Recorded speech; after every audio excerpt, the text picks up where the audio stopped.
포구의 아침은 비릿한 갯내음과 함께 시작된다. 남들이 다 잠든 새벽 찬 이슬을 맞으며 도착한 낡은 트럭 한 대가 해안길 32번지라는 낡은 푯말 앞에 멈춰 섰다. 운전석에서 내린 정희는 굳은 몸을 펴며 크게 숨을 들이마셨다. 폐부 깊숙이 스며드는 짠 기운이 마치 이제 여기가 내가 버텨야 할 삶의 터전이다라고 꾸짖는 듯 했다.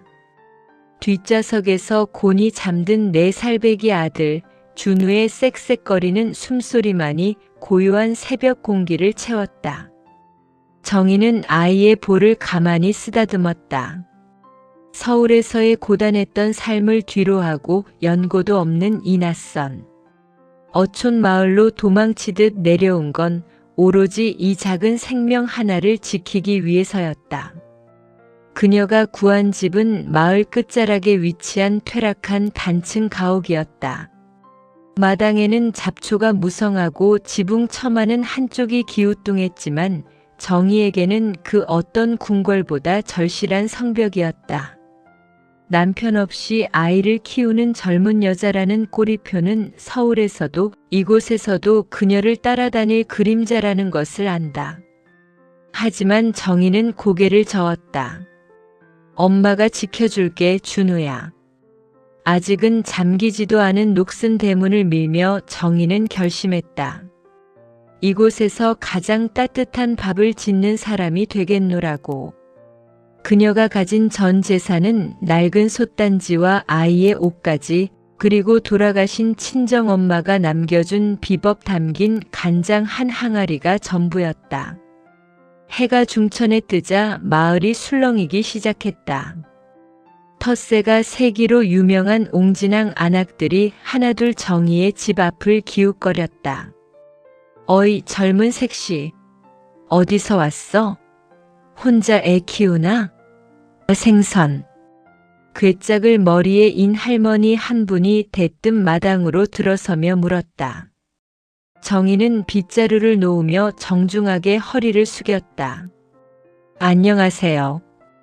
이번에 이사 온 이정희라고 합니다. 정희의 조심스러운 인사에도 할머니들의 호기심 섞인 눈초리는 거두어지지 않았다.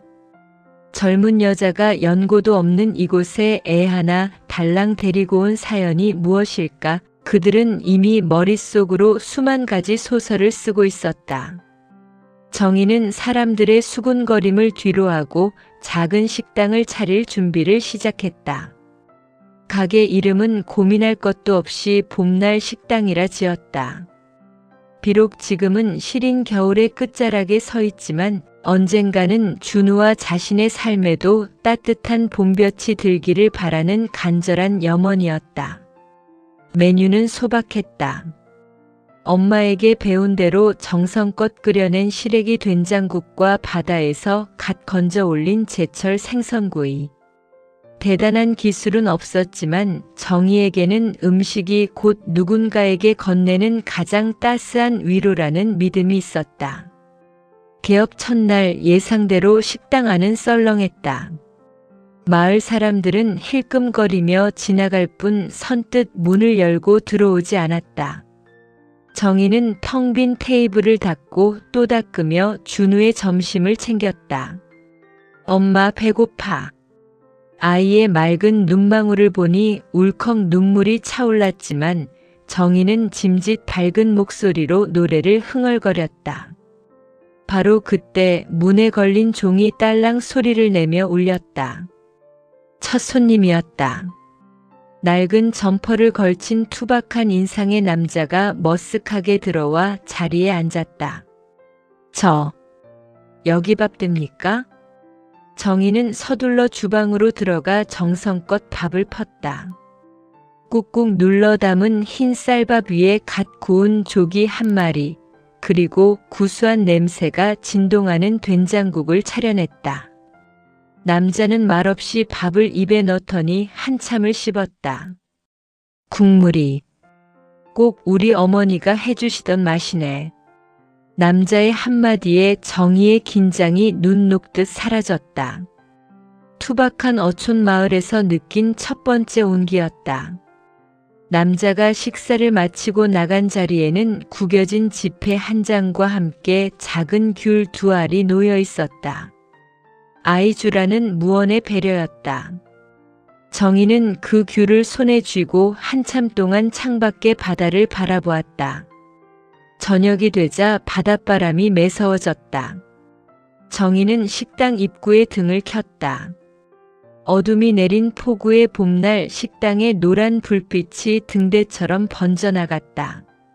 서울에서의 삶이 정글 같았다면 이곳은 거친 파도가 몰아치는 망망대해 같았다. 하지만 정희는 더 이상 도망치지 않기로 했다. 파도가 높을수록 배는 더 단단히 닻을 내려야 한다는 것을 그녀는 알고 있었다. 준우는 어느새 식당 구석 평상에서 잠이 들었다. 아이의 고른 숨소리를 배경음악 삼아 정희는 내일 쓸 시래기를 손질했다. 손끝이 시리고 허리가 끊어질 듯 아팠지만 마음만큼은 이상하리만치 고요했다. 마을 사람들의 편견은 단단한 벽 같았고 홀로 서 있는 정희의 처지는 위태로운 촛불 같았다. 하지만 그 벽 사이사이에 핀 이끼처럼 사람 냄새 나는 정이 스며들 틈이 분명히 있을 거라 믿었다. 정희는 낡은 수첩에 오늘 번 돈 5,000원을 기록했다. 비록 작고 보잘것없는 시작이었지만 그녀에게는 이 돈이 세상 무엇보다 소중한 희망의 씨앗이었다. 밤바다가 거칠게 포효했지만 정희의 식당 창가에는 은은한 국밥 냄새가 머물렀다. 낯선 땅에 뿌리를 내리려 애쓰는 젊은 엄마의 첫날 밤은 그렇게 갯비린내 속에 핀 작은 꽃처럼 고고하게 저물어가고 있었다. 폭우의 인심은 바닷물처럼 짰다. 겉으로 보기에는 평온해 보이는 마을이었지만 외지인, 그것도 젊은 여자가 홀로 아이를 데리고 들어와 장사를 시작했다는 소식은 조용한 마을에 던져진 커다란 돌발사 같았다. 정희는 가게 앞 골목을 쓸며 하루를 시작했다. 어제보다 더 많은 동네 안악들이 식당 앞을 지나가며 힐끔거렸다. 대놓고 눈을 마주치지는 않았지만 등 뒤로 꽂히는 시선들은 칼날처럼 서늘했다.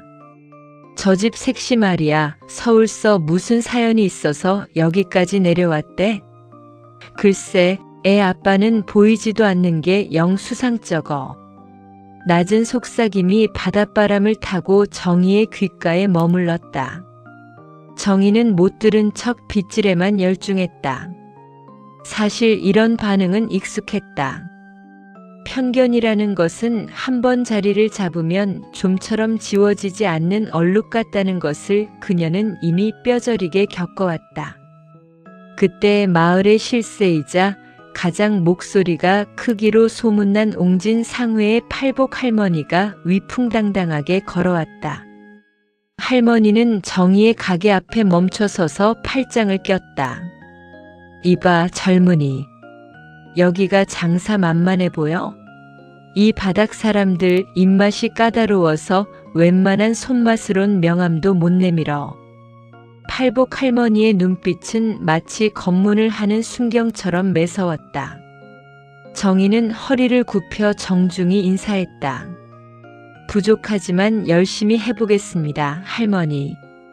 이따 점심때 국밥 한 그릇 하러 오세요. 정희의 넉살 좋은 대답에 할머니는 콧방귀를 뀌며 지나갔지만 정희의 마음속엔 작은 오기가 생겼다. 그녀는 주방으로 들어가 커다란 솥에 불을 지폈다. 오늘은 친정엄마가 생전에 늘 말씀하시던 진짜 사람 대접하는 밥을 지어보기로 했다. 시장에서 사온 싱싱한 바지락을 한 바구니 까넣고 직접 담근 된장을 풀었다. 조미료 대신 멸치와 다시마로 우려낸 육수가 보글보글 끓어오르자 식당 안은 구수하고 달큰한 냄새로 가득 찼다. 4살배기 준우는 엄마 곁에서 장난감 자동차를 굴리며 놀다가 냄새가 좋은지 코를 킁킁거렸다. 엄마, 맛있는 냄새 나요. 아이의 환한 미소에 정의에 굳어있던 얼굴에도 잠시 평화가 깃들었다. 점심시간이 되자 의외의 손님이 찾아왔다. 어제 귤을 놓고 갔던 그 투박한 인상의 남자였다. 그는 마을의 파출소에서 근무하는 순경, 용식이었다. 용식은 문을 열자마자 큰 소리로 인사를 건넸다. 사장님, 어제 국밥이 하도 생각나서 동료들까지 데리고 왔습니다. 용식의 뒤로 머쓱한 표정의 순경.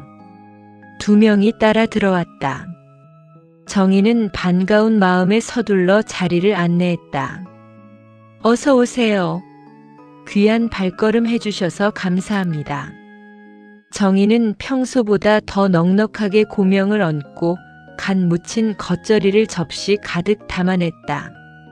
용식은 국밥을 한술 크게 떠넣더니 감탄사를 내뱉었다. 아따, 역시 이 맛입니다. 여러분, 제가 말했죠? 여긴 진짜 백이라니까요. 용식의 요란스러운 칭찬 덕분인지 식당 안의 공기가 조금씩 부드러워지기 시작했다. 그는 식사를 하는 내내 준우에게 말을 걸며 다정한 삼촌 노릇을 자처했다. 준우야, 이 삼촌이 누군지 알아? 이 마을을 지키는 슈퍼맨이야.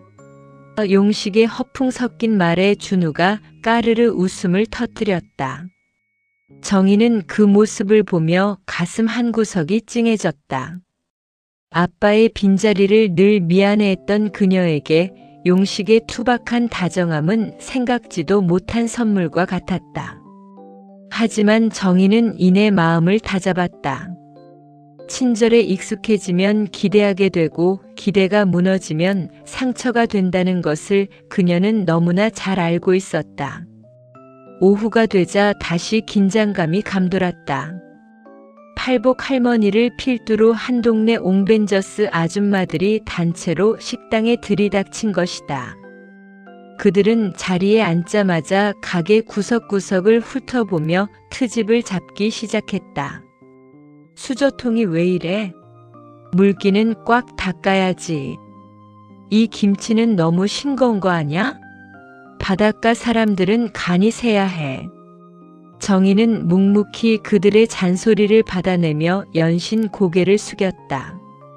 네, 명심하겠습니다. 다음번엔 더 신경 쓸게요. 정희의 낮은 자세에 아줌마들은 오히려 할 말을 잃은 듯 서로 눈치만 살폈다. 사실 그들이 진짜 궁금한 것은 음식 맛보다 정희라는 여자의 속내였다. 그때 식당 구석에서 놀던 준우가 아줌마들 쪽으로 다가갔다. 아이는 천진난만한 얼굴로 팔복 할머니의 치맛자락을 잡았다. 할머니, 이거 예뻐요. 준우가 건넨 것은 길가에서 꺾어온 작은 노란 들꽃이었다. 할머니의 눈매가 순간 가늘게 떨렸다. 평생 거친 생선 비린내와 싸우며 살아온 그녀에게 아이가 건넨 꽃 한 송이는 예상치 못한 일격이었다.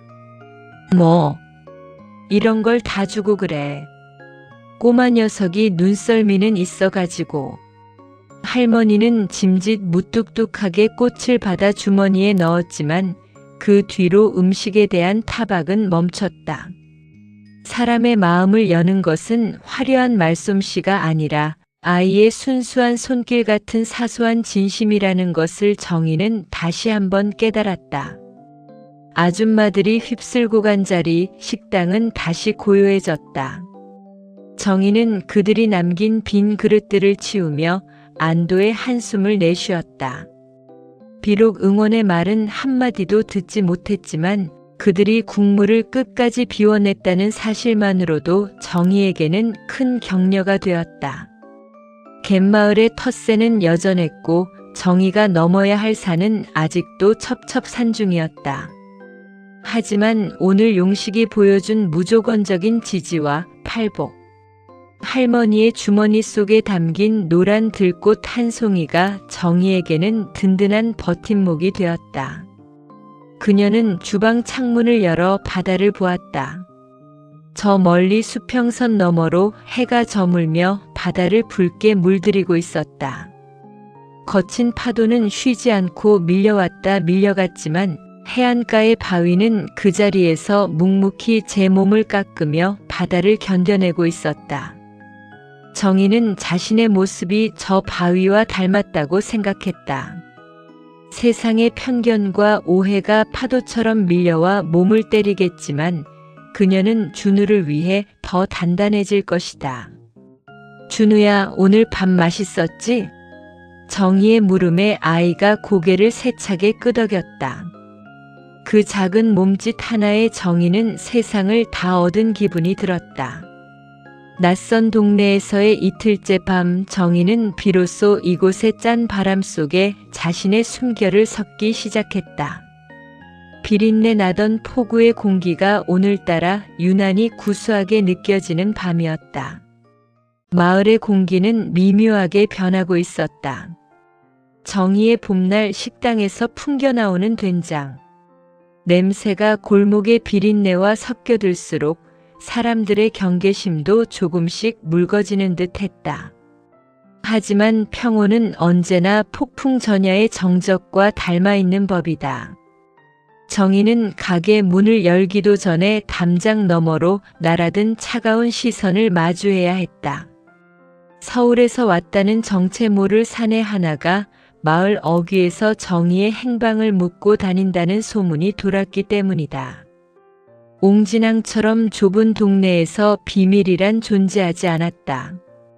사람들의 수군거림은 어제보다 더 날카로워졌고 식당을 찾던 발길도 뜸해졌다. 정희는 가슴이 방망이질 쳤지만 애써 태어난 척 주방을 지켰다. 그녀가 두려운 것은 자신의 과거가 탄로나는 것이 아니었다. 그 과거가 독화살이 되어 천진난만한 준우의 가슴에 박히는 것이었다. 정희는 주방 구석에서 스케치북에 크레파스로 바다를 그리고 있는 준우를 바라보았다. 아이는 세상의 흉흉한 소문 따위는 모른다는 듯 그저 노란색 크레파스로 커다란 해를 그리고 있었다. 엄마, 해가 진짜 커요. 아이의 해맑은 목소리가 들릴 때마다 정희는 마음속으로 수천 번이나 다짐했다. 어떤 파도가 몰아쳐도 이 아이의 도화지 위에 검은 칠을 하게 두지는 않겠노라고. 점심시간이 지날 무렵 식당 문이 거칠게 열렸다. 들어온 것은 마을 안악들이 아니라 검은 양복을 입은 낯선 사내였다. 사내는 식당 안을 훑어보더니 비릿한 웃음을 지으며 자리에 앉았다. 야, 이정희. 너 여기까지 와서 식당하고 있었냐? 참 끈질기다, 너도. 사내의 목 조르는 듯한 목소리에 정희의 손이 미세하게 떨렸다. 그는 정희가 서울에서 겪었던 가장 어두운 기억의 파편이었다. 빚더미에 앉아 도망친 남편의 먼 친척이자 정희를 괴롭히던 채권자 중 한 명이었다. 준우가 놀란 눈으로 사내를 바라보자 정희는 서둘러 아이를 안아내실로 들여보냈다. 여긴 왜 오셨어요? 드릴 돈 없다고 분명히 말씀드렸잖아요. 정희의 목소리는 떨렸지만 단호했다. 사내는 식탁을 손가락으로 툭툭 치며 대답했다. 돈 없으면 몸으로라도 때워야지. 아니면 애라도 내놓든가. 그의 아빠가 남긴 빚이 얼마인데 너 혼자 여기서 팔자 좋게 국밥이나 말고 있어? 사내의 폭언이 식당 안을 가득 채웠다. 열린 창문 너머로 지나가던 마을 사람들이 발길을 멈추고 귀를 기울이는 소리가 들렸다. 정희는 눈을 질끈 감았다.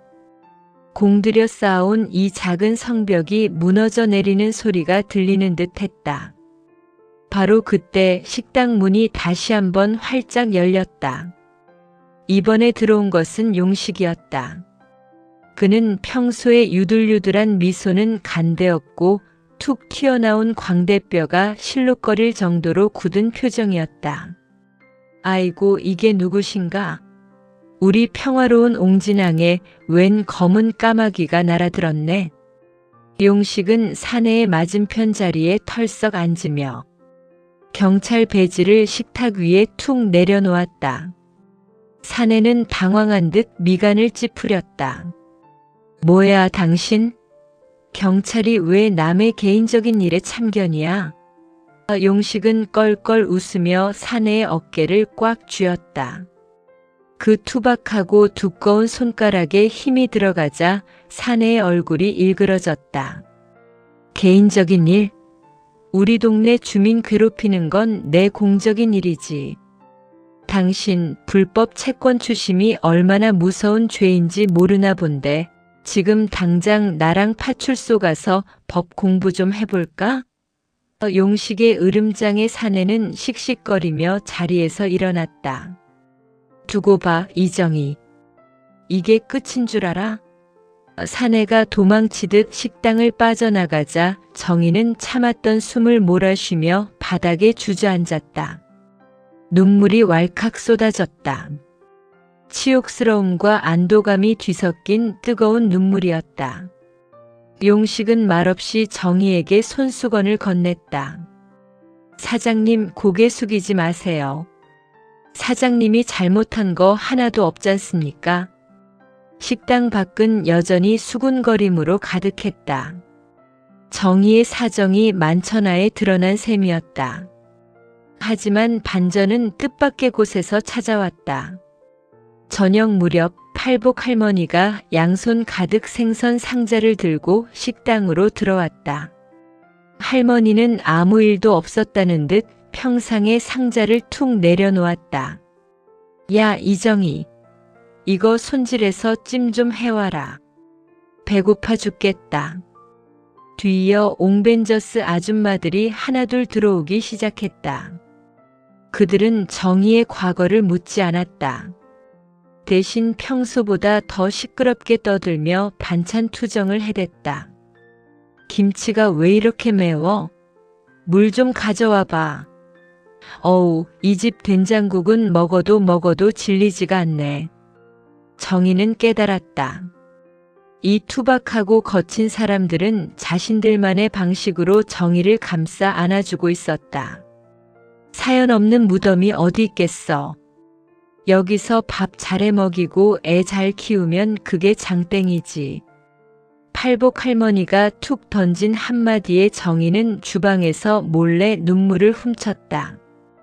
편견의 벽은 높았지만 그 벽을 허무는 것은 대단한 논리가 아니라 우리는 다 같은 사람이라는 연민의 마음이었다. 그날 밤 정희는 가게 문을 닫고 준우와 함께 평상에 누웠다.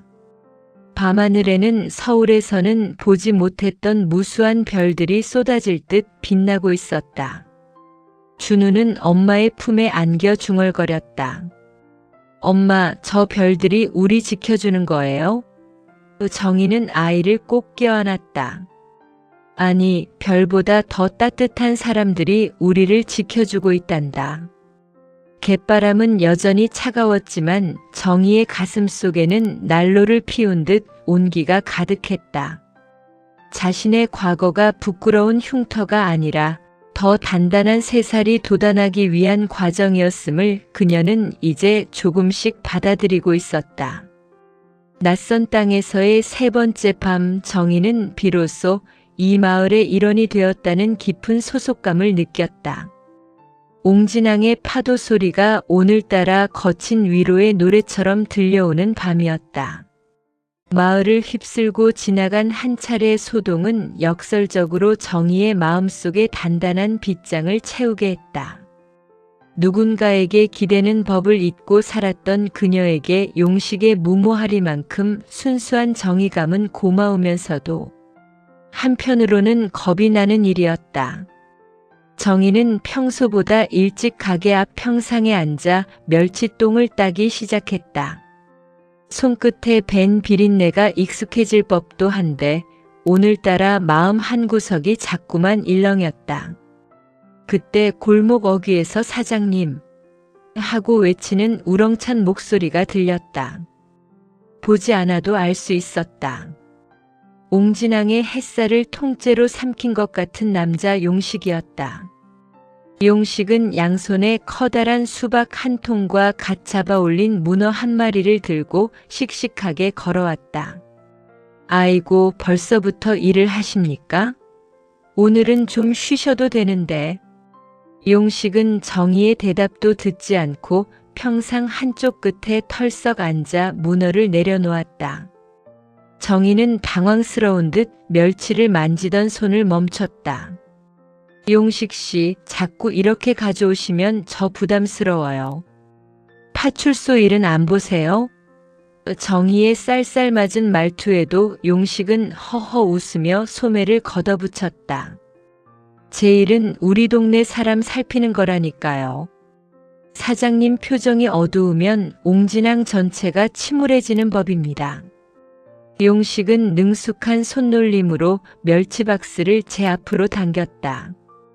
투박하고 큰 손이 작은 멸치를 만지는 모습이 퍽 우스꽝스러웠지만 그 손놀림에는 정성이 가득했다. 두 사람 사이에는 잠시 묘한 정적이 감돌았다. 파도 소리와 멸치 대가리 떼는 소리만이 규칙적으로 울려 퍼졌다. 정희는 곁눈질로 용식을 훔쳐보았다. 짧게 깎은 머리, 햇볕에 그을린 건강한 피부, 그리고 무엇보다 숨길 줄 모르는 투명한 눈동자. 서울에서 만났던 계산적이고 차가운 사람들과는 결이 달랐다. 용식은 마치 갯벌 속에서 발견한 단단한 진주처럼 꾸밈없고 단단했다. 사장님, 사실 어제 잠 한숨도 못 잤습니다. 용식이 멸치를 툭 던지며 뜬금없이 고백했다. 정희가 의아한 듯 바라보자 그는 머쓱한지 뒷머리를 극적였다.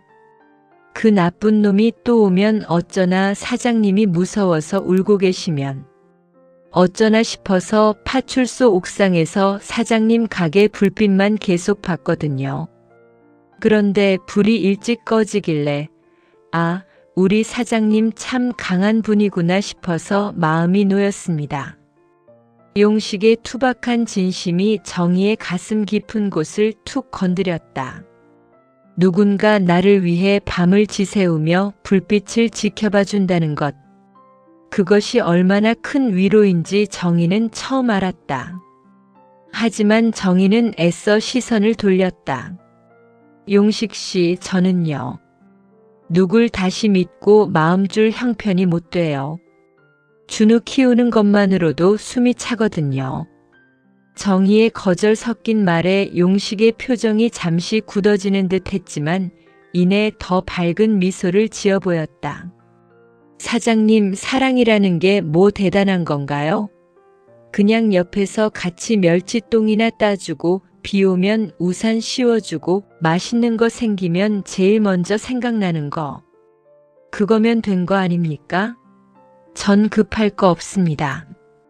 제가 옹진항 바위처럼 딱 버티고 서 있을 테니까 사장님은 그냥 편할 때 기대시면 됩니다. 두 사람의 대화를 가로막은 건 준우의 울음소리였다. 내실에서 낮잠을 자던 준우가 악몽이라도 꾼 듯 엉엉 울며 달려나왔다. 정희가 아이를 안아주기도 전에 용식이 먼저 달려가 준우를 번쩍 들어 올렸다. 어이쿠, 우리 준우 장군님. 왜 우시나? 이 슈퍼맨 삼촌이 있는데. 용식은 준우를 비행기 태우듯 번쩍 들어 올리며 마당을 뛰어다녔다.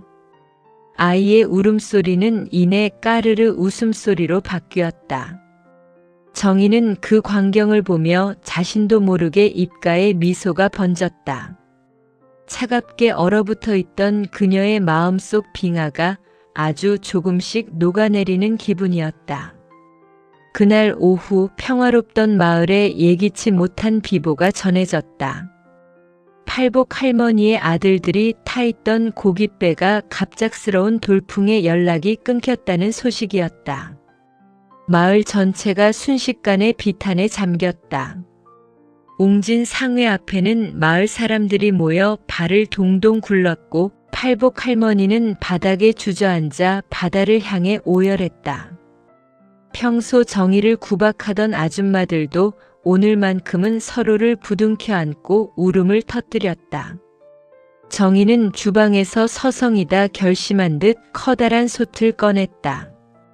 지금 자신이 할 수 있는 유일한 일은 슬픔에 잠긴 이들의 빈속을 따뜻하게 채워주는 것뿐이었다.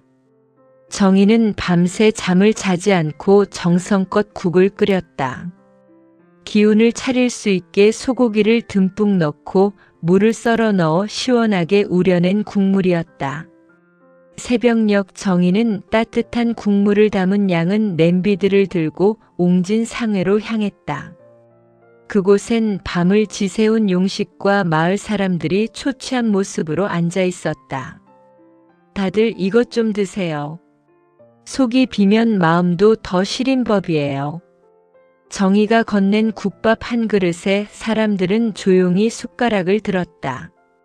눈물 섞인 밥이었지만 정의가 담아낸 온기 덕분에 마을의 차가운 공기는 조금씩 누그러졌다.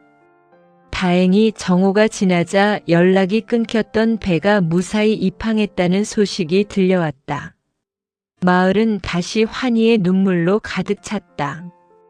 팔복 할머니는 살아 돌아온 아들의 손을 잡고 통곡하다가 멀찌감치 서 있는 정의를 발견했다. 할머니는 거친 손으로 정의의 손을 꽉 잡았다. 야, 이정희. 고맙다. 내가 해준 국 덕분에 내가 오늘 버텼다. 할머니의 한마디에 정의는 참았던 눈물이 터졌다. 외지인이 아니라 진정한 마을의 일원으로 인정받는 순간이었다. 그 옆에서 용식은 흐뭇한 표정으로 정의를 바라보며 엄지손가락을 치켜세웠다. 폭풍 같은 하루가 지나고 옹진항의 밤은 다시 고요해졌다. 정의는 식당 정리를 마치고 용식과 함께 방파제 끝에 앉았다. 밤바다의 물결은 오늘따라 유난히 반짝였다. 사장님, 오늘 정말 멋지셨습니다.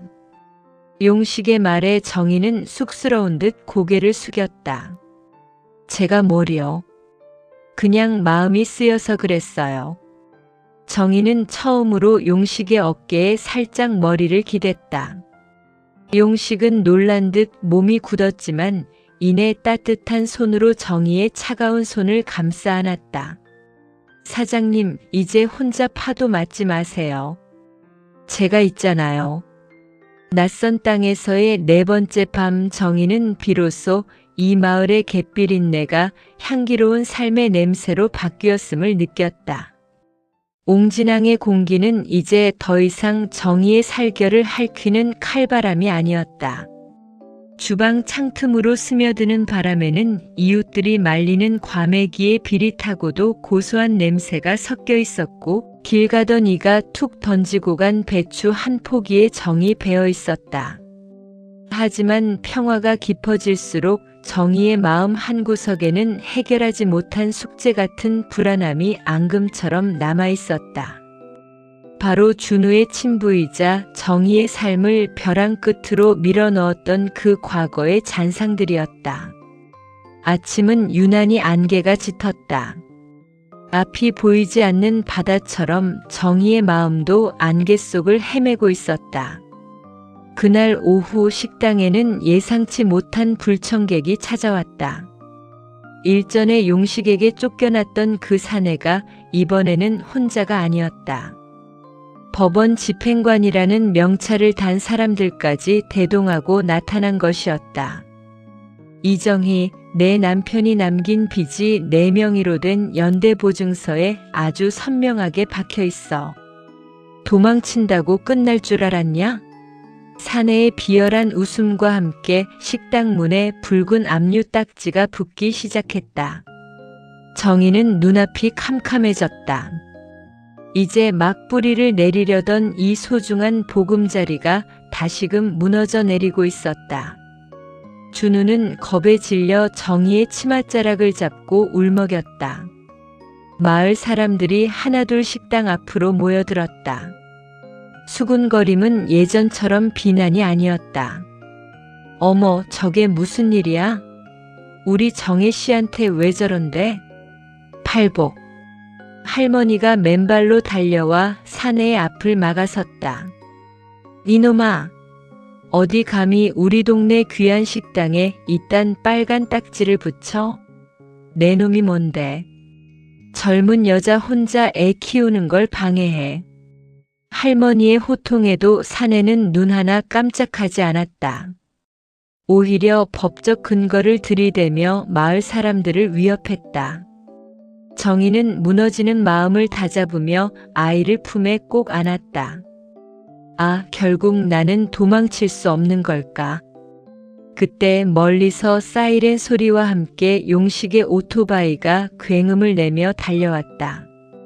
용식은 헬멧도 채 벗지 않은 채 사내의 멱살을 잡았다.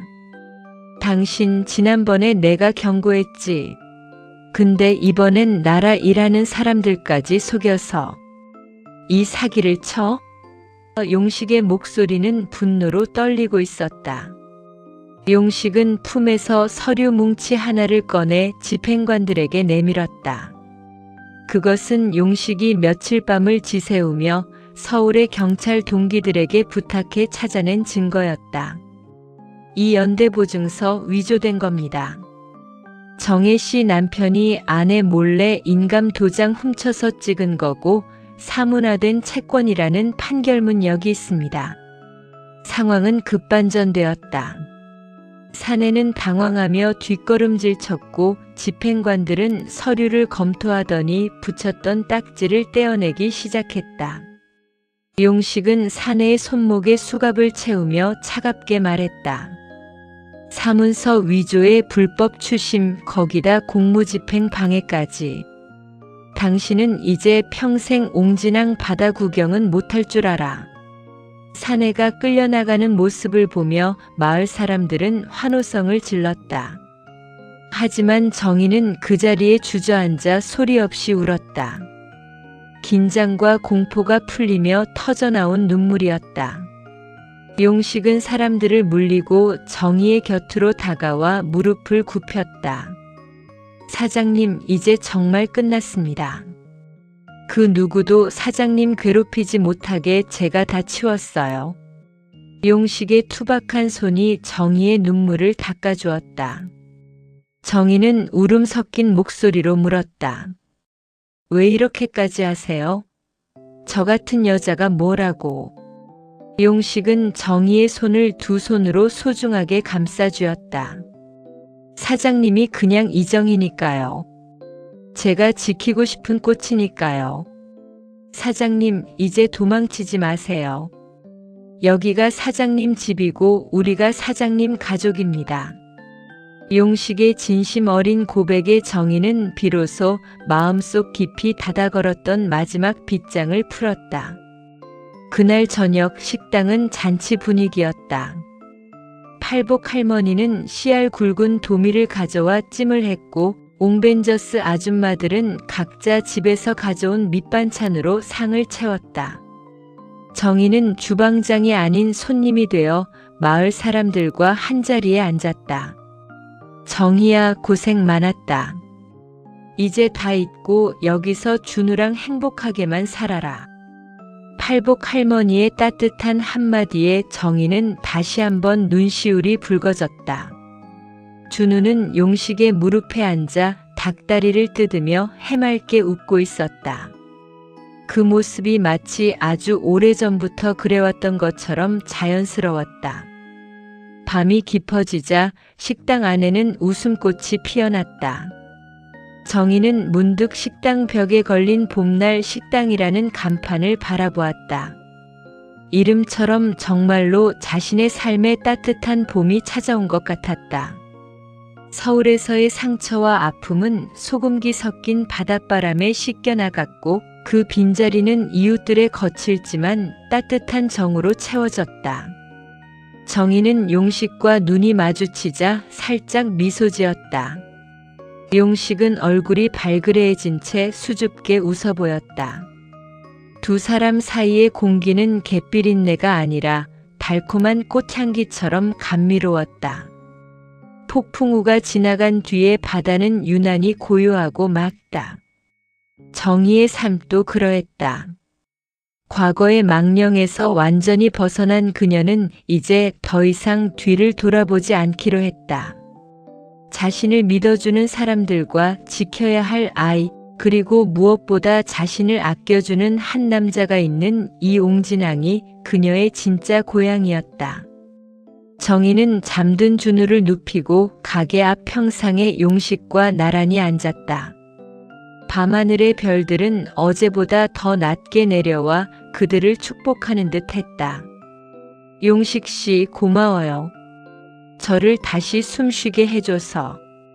정희의 말에 용식은 조용히 그녀의 어깨를 감싸 안았다.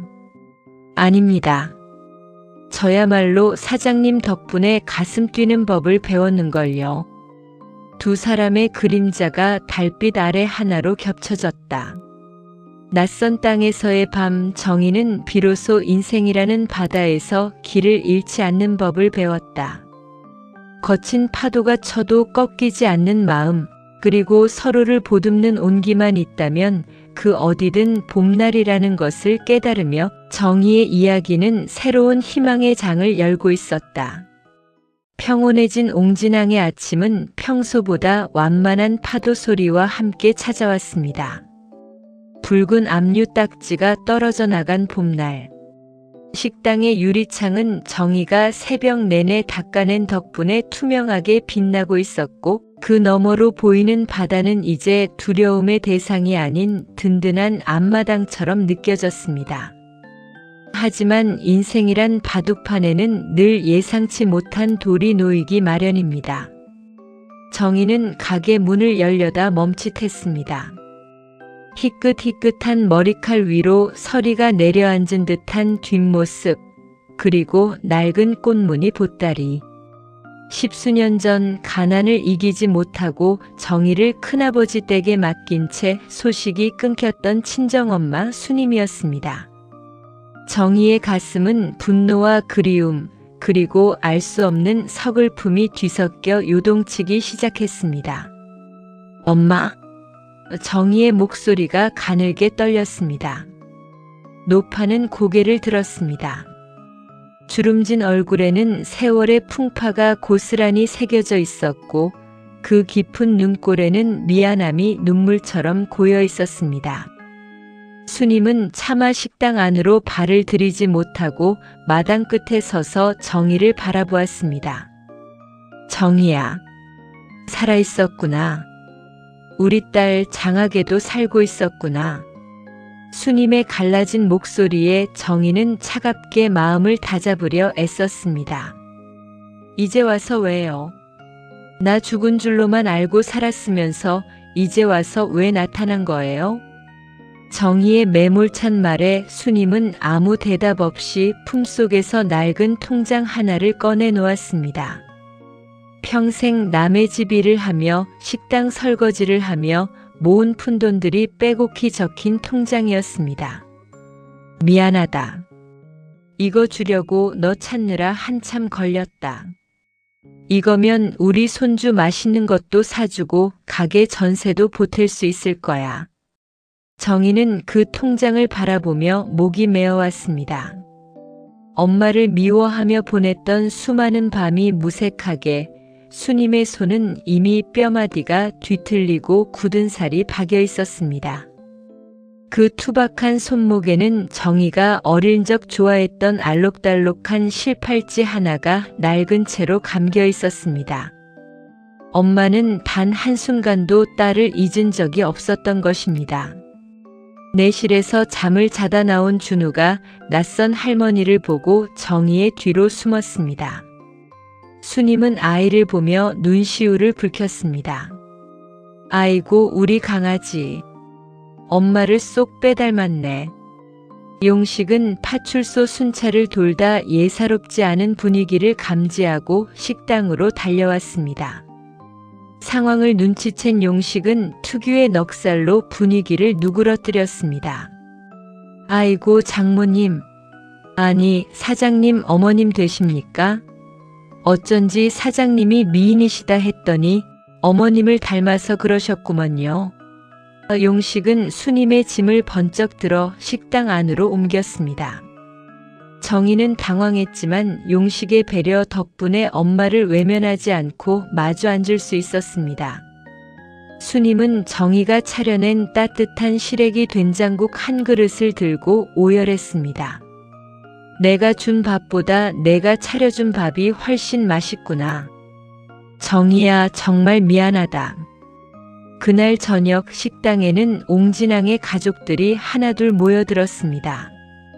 팔복 할머니는 수님의 사연을 듣더니 자신의 일처럼 분개하다가도 어느새 수님의 손을 꽉 잡았습니다. 자네도 고생 많았네. 정의 이색씨가 얼마나 독하게 버텼는지 알아? 이제라도 왔으니 다행이야. 여기서 우리랑 같이 늙어가세.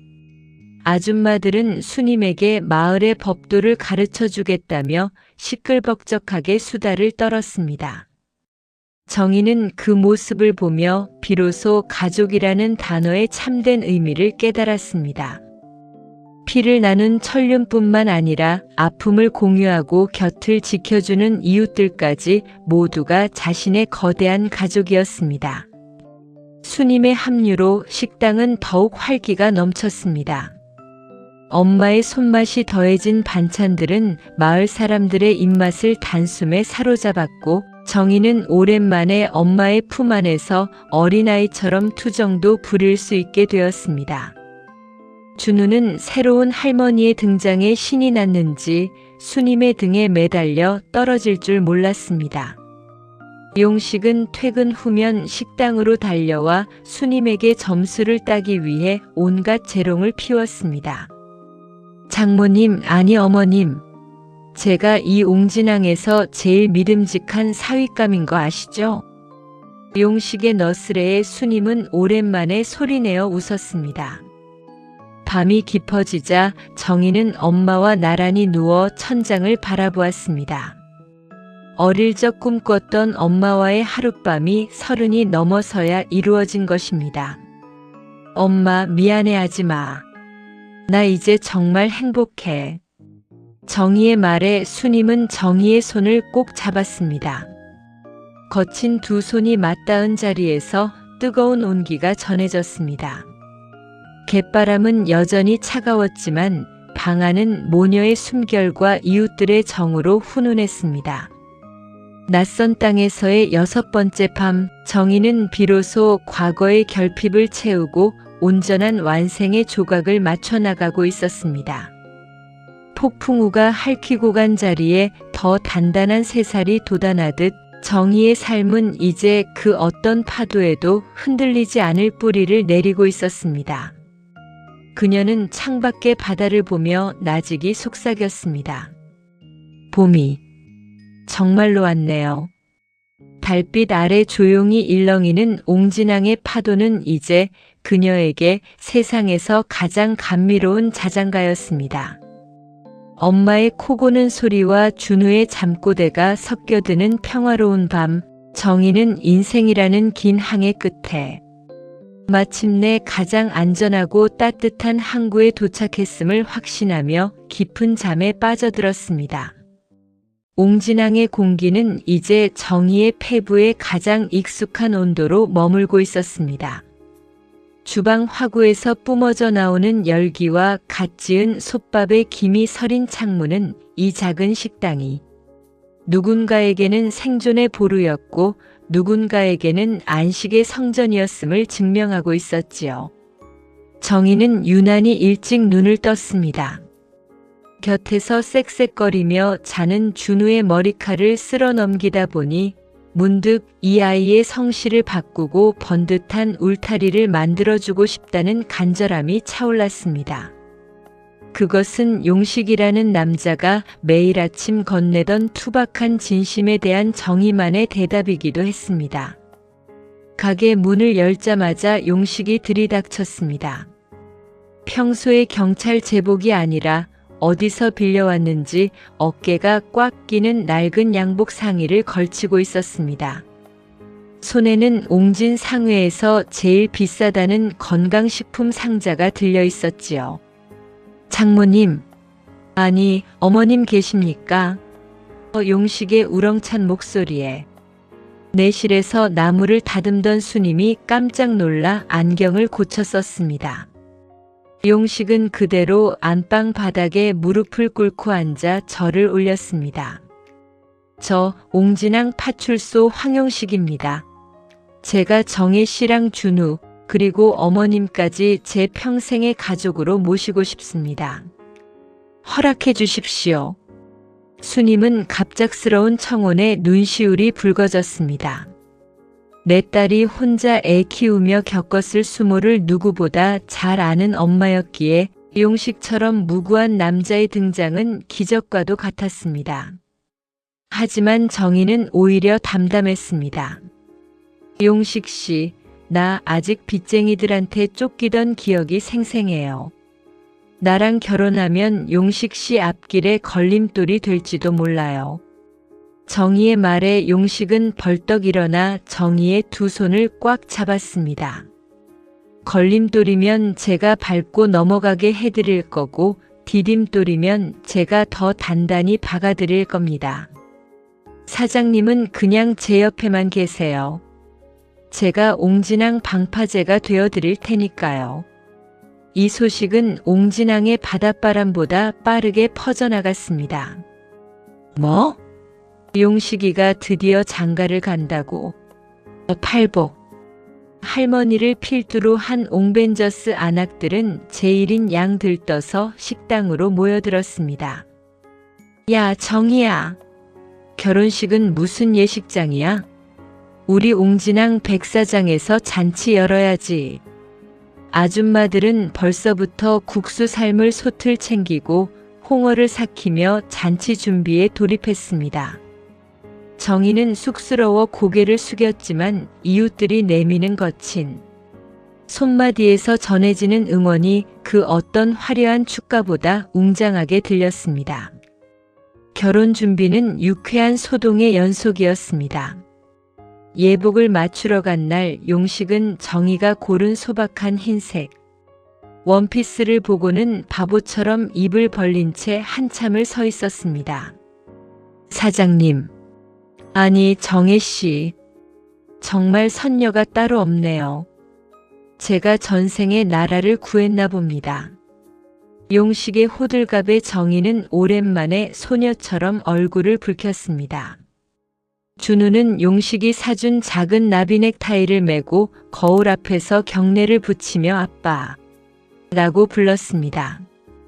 그 한마디에 용식은 길거리 한복판에서 아이를 안고 펑펑 울음을 터뜨렸습니다. 그것은 결핍된 조각들이 만나 비로소 하나의 그림이 완성되는 순간이었습니다. 잔칫날 아침, 폭우는 평소보다 눈부신 햇살을 머금었습니다.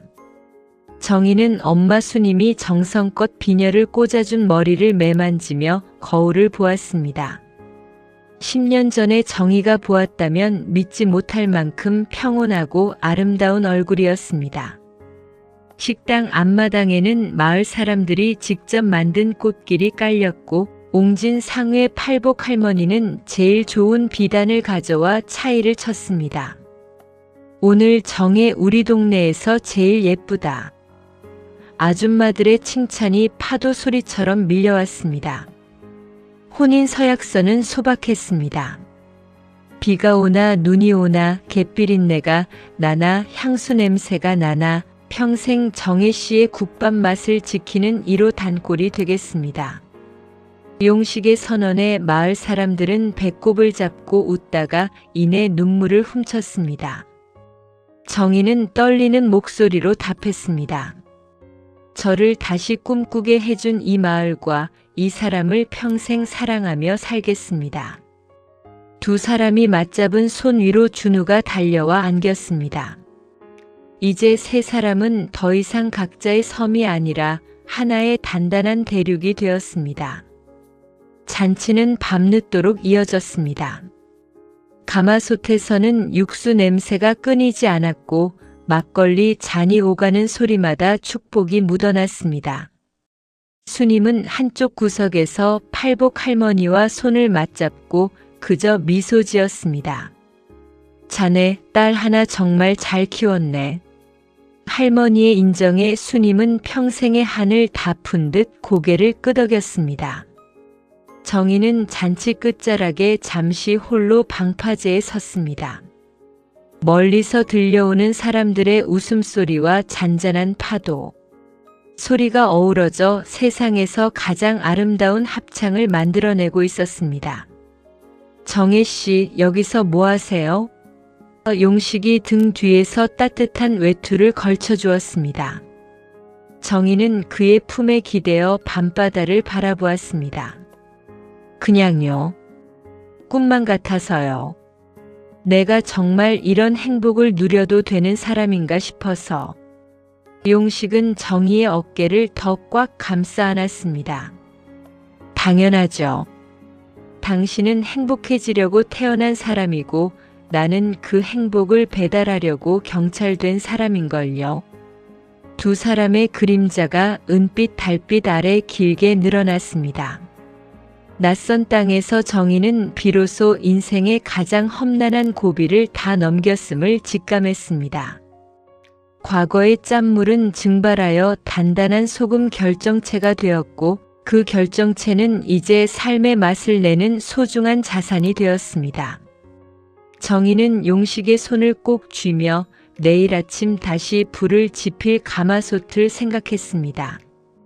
이제는 혼자가 아니라 함께 짓는 밥이기에 그 맛은 세상 그 무엇보다 달콤할 것입니다.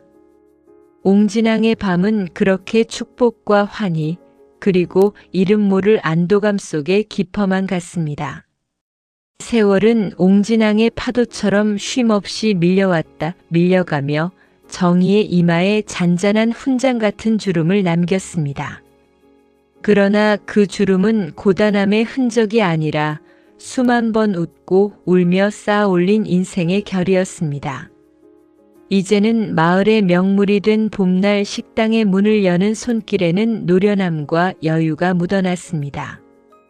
낡았던 간판은 세월의 때가 타 한결 깊은 멋을 풍겼고 가게 입구에는 준우가 초등학교 시절 심었던 능수화가 담장을 타고 올라와 주황빛 꽃등을 환하게 밝히고 있었습니다. 가장 먼저 식당의 정적을 깨는 것은 이제는 제법 배가 나온 중년의 순경이 된 아니. 이제는 파출 소장님이 된 용식의 우렁찬 목소리였습니다. 정혜 씨, 나 소장이라고 아침부터 거드름 피우는 거 아니야. 오늘 마을 어르신들 단체로 오신다니까 내가 미리 의자 좀 닦아 놓으려고 왔지. 용식은 여전히 정희 앞에서만 서면 20살 청년처럼 얼굴이 붉어지는 무구한 남편이었습니다. 그는 능숙하게 앞치마를 두르고 바닥을 쓸어냈습니다. 정희는 그런 남편을 보며 빙그레 미소 지었습니다. 10수년 전 멸치똥을 따주던 그 투박한 손길은 여전했습니다. 주방 한쪽에서는 이제 건장한 청년이 된 준우가 도마 소리를 경쾌하게 내고 있었습니다. 대학에서 요리를 전공하고 돌아온 준우는 엄마의 손맛에 자신만의 감각을 더해 식당의 대를 잇고 있었습니다. 엄마, 오늘 육수가 유난히 잘 우러났어요. 할머니가 가르쳐 주신 대로 간장 한 방울 딱 넣으니까 향이 확 사네요. 준우의 목소리에는 자부심이 가득했습니다. 정희는 아들의 듬직한 뒷모습을 보며 새삼 깨달았습니다. 자신이 그 모진 풍파를 견디며 지켜냈던 것은 단순히 식당 하나가 아니라 한 아이의 세계였고 그 아이가 피워낼 미래였다는 것을요. 점심시간이 되자 식당은 여느 때처럼 동네 사랑방이 되었습니다. 이제는 거동이 불편해 지팡이를 짚고 오시는 팔복 할머니가 상석에 앉으셨습니다. 야, 이정희. 너네 집 국밥은 먹어도 안 질려. 나 죽으면 이 국물 생각나서 어쩌냐. 할머니의 짓궂은 농담에 옹벤져스 아줌마들이 까르르 웃음을 터뜨렸습니다. 할머니 걱정 마세요.